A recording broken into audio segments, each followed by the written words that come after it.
বৌমা, বৌমা, আমি এই যে টেবিলে বসছি খাওয়ার জন্য, আমার ক্ষুধা লাগছে।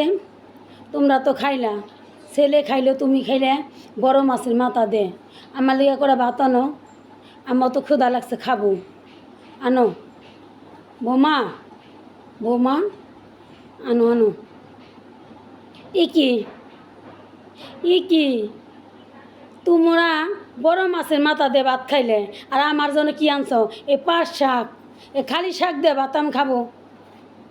আমি বুড়ো মানুষ, তোমরা জুয়ান মানুষ, বড় মাছের মাথা দিয়ে ভাত খাইলে, ছেলে খাইলে, তুমি খাইলে, ডাইনিং টেবিলে বসে বসে আমি চেয়ে দেখলাম, আমি খেতে পড়ছি, আর আমার জন্য আনছো কি?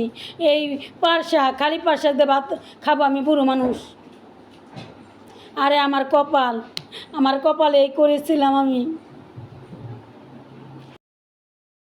আম্মা, তোমার আন্ডারে যখন ছিলাম তখন তুমি বড় মাছের মাথা খেয়েছ, তখন তো আমাকে দাও নাই। আর আমি এখন মাথা খাবো, তুমি চেয়ে চেয়ে দেখবা, বুঝছো? আমার জামাই এখন কামাই, আর তোমার, আমার শ্বশুরের তো কামাই নাই, তাই তোমার চুপ করে শাক দিয়ে ভাতই খাইতে হবে।